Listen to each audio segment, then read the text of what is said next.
Hello ladies and gentlemen, Top Hat Gaming Man here, ready to take you all on a magical mystery bus tour through history, looking at forgotten and overlooked pieces of gaming hardware. Every week for a while we have looked at different gaming systems from around the globe. There are literally hundreds upon hundreds of game consoles that rarely get talked about by the mainstream members of gaming YouTube. So I am on a quest to spotlight as many of these systems as possible. Last week we looked at the Fairchild Channel F, the first platform on Earth to use ROM cartridge based games. In the world of gaming, with the exception of their original 1976 splash, Fairchild were gone from the scene as quickly as they arrived. The company we are talking about today though have been a mainstay within the industry for many decades, and I am quite surprised that they could manufacture a system that could slide so far under the radar, especially when you consider how popular the company were in the mid-90s, when this quirky thing was released.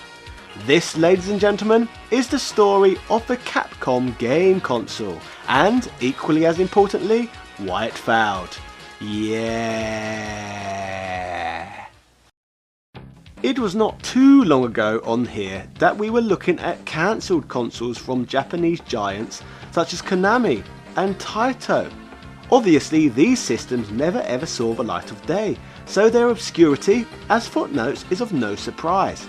The Capcom system, on the other hand, was not only finished, but actually released, making this story arguably even more intriguing than those of which we have covered previously.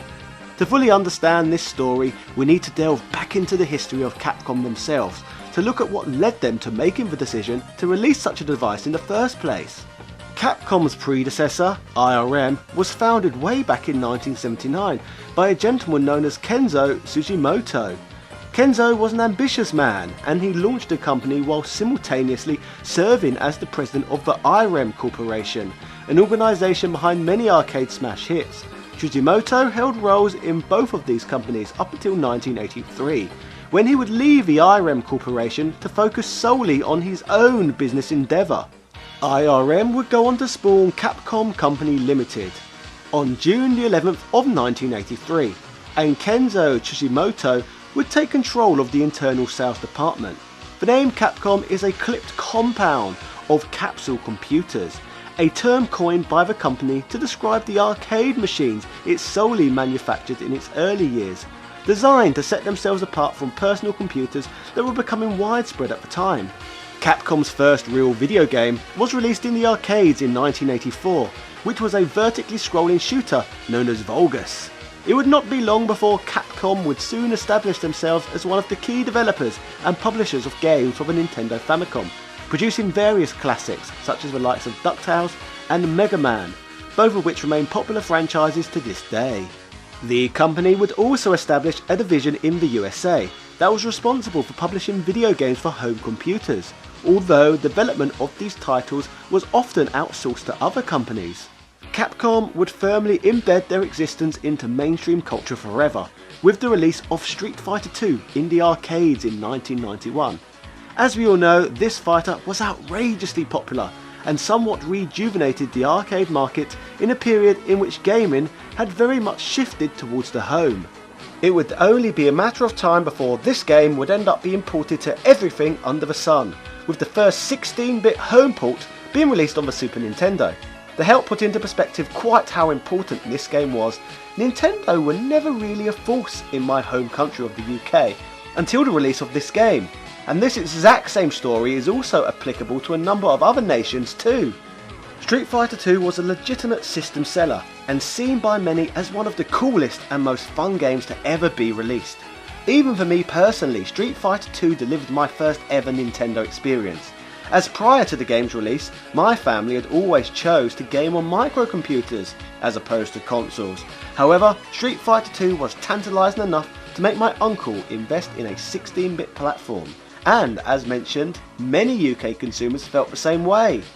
So Capcom were on a roll over the late 80s and early 90s. Not only were they a hit in the arcades, but the company had sold millions of games across a variety of platforms, especially on both the Nintendo Entertainment System and Super Nintendo.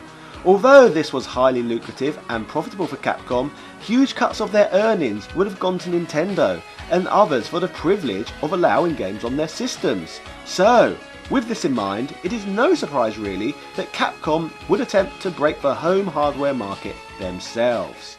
In the early 90s, the console market was clearly dominated by the likes of the Super Nintendo and the Sega Mega Drive. However, SNK had managed to carve themselves out a niche in this time period by releasing the Neo Geo AES system. The AES came at a high cost to consumers. However, the system brought a near arcade-like experience into the living room, something both the SNES and Mega Drive were not truly capable of. So rather than competing directly with the likes of Nintendo and Sega in the console arena, Capcom wanted to execute a similar plan to SNK when it came to entering the home system market. Essentially, Capcom wanted to allow consumers to enjoy Capcom titles at home in all their arcade glory, rather than simply offering watered-down home conversions on the popular systems of the time. Capcom's home system would see a release exclusively in Japan in the year of 1994. The strange forgotten system was heavily based on Capcom's CPS-1 arcade board and was created in such small numbers that these things are really hard to get hold of today. All in all, I would say these factors contributed to the device being spoken about so infrequently. In terms of the arcade board, known as the Capcom CPS-1, games that ran on it were stored on removable ROM cartridges, and as a result more than 25 titles were released for use with the board. Amongst these include Street Fighter II, The World Warrior, Champions Edition and Hyper Fighting. So, going back to the living room, the home system created by Capcom would allow users to experience CPS-1 games from the comfort of their armchairs and sofas. This mysterious device is known as the Capcom CPS Changer and was Capcom's answer to the Neo Geo AES. As easy as the comparison is to make between Capcom and SNK's home creations, collector and expert on the system Lawrence Wright had this to say.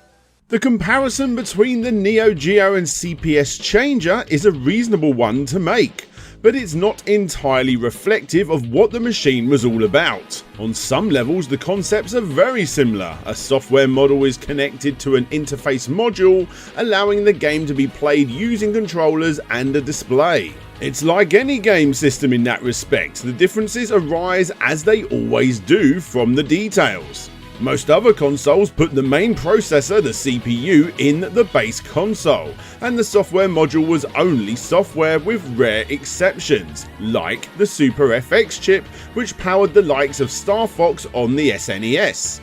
The CPS Changer used self-contained software, so each software module had its own CPU, audio amplifier, ROMs, and everything needed to operate without any extra electronics. The CPS Changer system itself was more of an adapter than a console. It didn't add anything but different connectors. If you imagined a console that had one built-in game and a single connector for all of your inputs, that's exactly what these modules are, and what most arcade boards are. The connector on the end of the module has power and controller inputs and audio-video outputs, and they'll work in any standard arcade cabinet as a direct replacement game board. What the CPS Changer did was take this commercial grade system and make it home friendly. Instead of unusual technical connections, it presented the player with a familiar interface, a small power supply that connected mains power to the system, SNES control ports, and standard AV and S-video outputs. In terms of the hardware itself, the system features a custom Capcom microprocessor that converts RGB visuals to S-video or composite, which were the standards in Japanese homes at the system's time of release. Interestingly, the system never had its own controller and instead was compatible with Super Famicom controllers. This was in all likelihood a cheeky cost-cutting measure, while simultaneously allowing Japanese consumers the ability to play games using the country's most popular home controller. Further to all of this, Capcom would also release the Power Stick Fighter, which was much more bespoke for bringing an arcade-like experience home. This peripheral was compatible with both the Super Famicom and CPS Changer. Okay, now let's discuss further why this thing is so bloody obscure. Apart from being released exclusively in Japan in limited quantities, the device was available exclusively via mail order, via advertisements that could be found in Japanese gaming magazines. there were no distributors of the consoles, and they had to be procured directly from Capcom themselves. The original bundle included the system itself, the power stick, and a copy of Street Fighter II Hyper Fighting. This would set customers back $332, and if you wanted more games, they would cost $167 a piece. Pretty expensive, eh? As far as the games available throughout the system's short availability run, only 11 different titles were released at all, making the library extremely small even for an obscure platform. As expected, with such a niche system that was only ever marketed to a small market, the CPS Changer was somewhat of a commercial failure for Capcom, with the final game being released for the device in 1995. Ironically, the CPS Changer was designed to be a device that would prevent games from needing to be watered down ports in order to be played at home. But the final game released on the device delivered the polar opposite to which the system promised. The last game was a watered down version of Street Fighter Alpha, simply due to the fact that in the arcades, Capcom had moved on to producing games for the CPS 2 board as opposed to the CPS 1. Amusingly, the game was even more expensive than normal too, reportedly costing consumers a whopping $292 in order to procure. So, ladies and gentlemen, that was the story of Capcom's entry into the console market in 1994. As strange as this was, console launches in this time frame were a common affair, with a whole plethora of strange systems and devices emerging into the marketplace, trying to snatch up just a small slice of that sweet console market pie. The Capcom CPS Changer was a niche device offered to a niche audience that overall resulted in niche sales. So overall, talking about it today on this niche channel with a niche audience of its very own made perfect sense to me. I'm a very niche man.